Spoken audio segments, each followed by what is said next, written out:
What is up, gamers? Staxwell is back at it again today with another market watch. We have a good one for you today. Nats has concluded everywhere. A Bandit suspended announcement. We got a Wizard spoiler. A whole lot going on. I don't want to waste any more time. Let's just go ahead, jump straight into it here. As we all have probably seen by now, blue and yellow Bonds of Ancestry has been banned in the classic constructed format. So this leaves a big hole in the Zen deck list. Where is Zen going to go from here?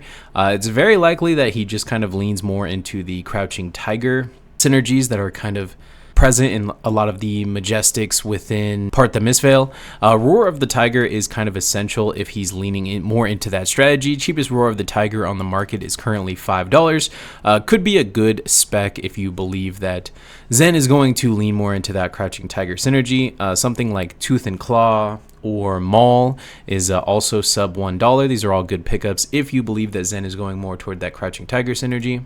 Spirit of Arena, if we just pull up the sales data here from the last couple days, as you can see, tons of copies have sold. This is in anticipation for the new Bolton Armory deck.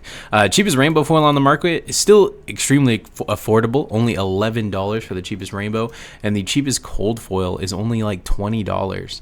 So still a lot of time on Spirit of Arena. If you're looking at that Armory Bolton deck and it interests you, I highly recommend getting a Spirit of Arena before it drops. Sink Below, this is one we haven't talked about in so long on the Market Watch. We used to bring this card up like every Market Watch back in the day, but we have kind of stopped talking about it for a while. But something very interesting is going on. If you look at the unlimited rainbow foil Sink Belows, there's moderately play one up here for, what was that, like $8 or $9 each, and then they shoot up to $15, of which there's only 2, and then they go up to $30. So you might have some money in your bulk foils laying around. Teklo Core, this is the cold foil. This is the skirmish season promo winner card. Cheapest cold foil on the market is $40. And if you compare that to other cold foils, like other skirmish cold foils like Genesis, this card I think is criminally cheap. I understand Dash Inventor Extraordinaire is going to hit Living Legend status soon. But obviously Dash.io can play Teklo Core and does play Teklo Core. It's fantastic in the deck. Probably even better in that deck than it is in Dash Adventure Extraordinaire. Anyway, cheapest copy on the market is only $40. Quite a few listings up here for that price as well. I think it's a fantastic pickup. Powder Keg, staying on the Dash.io theme. Cheapest cold foil on the market is like $5. If you guys watched the meta breakdown video I did like a week ago or so, a lot of the Dash.io lists were playing this card. So yeah, cheapest cold foil on the market, $6 for a Majestic cold foil. I think it's a fantastic pickup. Intoxicating Shot. People are definitely cooking with Riptide, and the market shows it.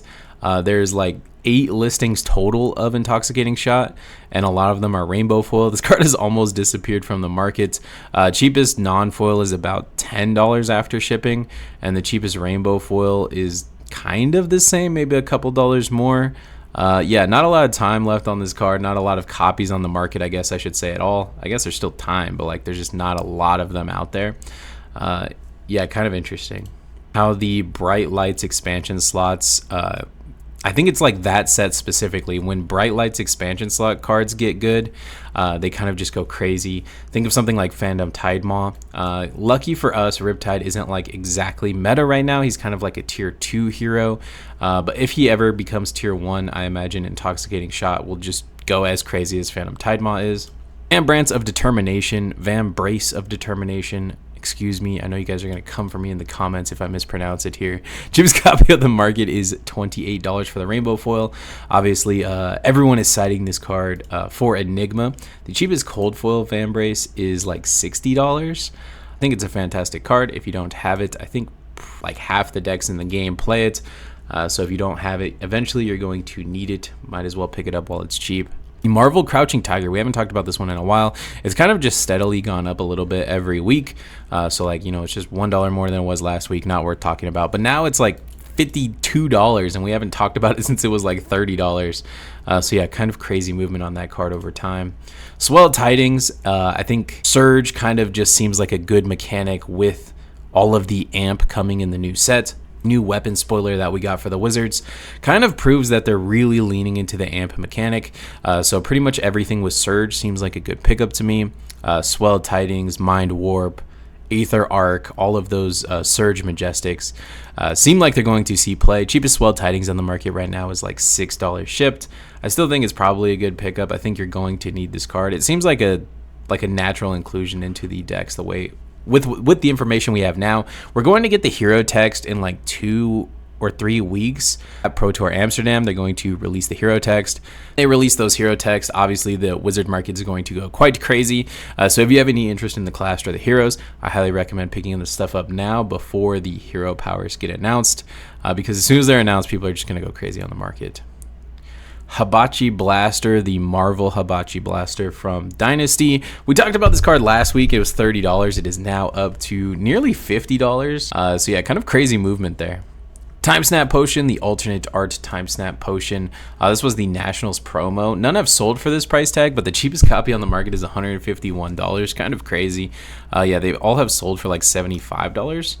So yeah, if you have one and you're not super interested in keeping it, maybe it's worth like listing it for 100 or so, seeing if it sells. Sap, the red Sap, just like we said with the Surge mechanic, I think is still all the same stuff is true with Sap. And in like a tempo-based wizard, I could see red Sap seeing some play. Energy counters could play a pretty important role moving forward. We don't know what the new heroes are going to do exactly. We don't know if they're going to have energy counter synergies or what's going to be going on with that. Alluvian Constellas and Fendal Spring Tunic both already currently use energy counters. But yeah, I could foresee more energy counters coming in the future. I would actually almost guarantee it. I doubt they would just never print another energy counter card. Yeah, I think the alternate art promo Sap, I think it's criminally cheap right now, only $14.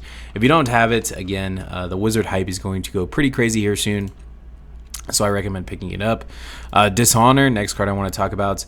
They did just confirm in the banned and suspended announcement that there will be some Katsu Dishonor synergy coming in the expansion slot for Rosetta. So just get ahead of that. Get yourself a playset of Dishonor. Do you guys remember when before Part the Mistveil in Heavy Hitters meta, Dishonor was just like an $8 or $9 Majestic for no reason? The card just went crazy. I think it's just because it's an Outsiders Majestic. Outsiders Majestics always go crazy when they're good. But yeah, cheapest copy on the market, only like $3 or $4. Tons of copies up here for that price tag. I highly recommend it. Victor, not only Victor, but like all of the Rainbow Foil Heavy Hitters promos that were the top 8 promos for RTNs and ProQuests, all finally got listed on TCG Player. These weren't here like even last week. They're finally here now. Cheapest Victor on the market, Rainbow Foil Victor, is $32. And the cheapest Olympia is like $17, $18.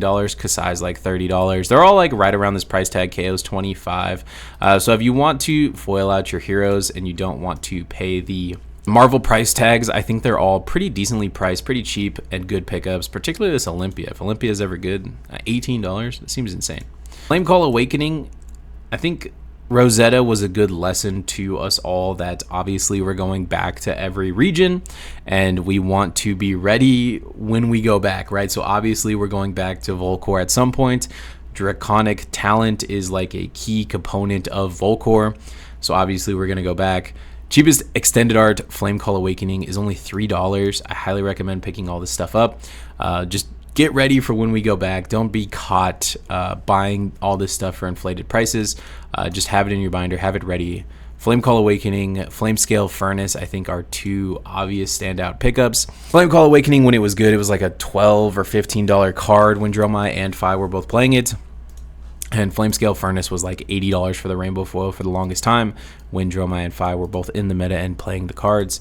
I think these are both just obvious pickups if you don't have the Draconic stuff, if you weren't around when this stuff came out, or you just never had a reason to buy it. It's super cheap and it will be good and it will come back at some point. Highly recommend picking it up. If you're going to pick it up or anything else we talked about in this market watch, please do so using my TCG Player affiliate link in the description below. It costs you absolutely nothing and a small portion of that helps me out a lot. That's all I got for you guys today. Later, gamers.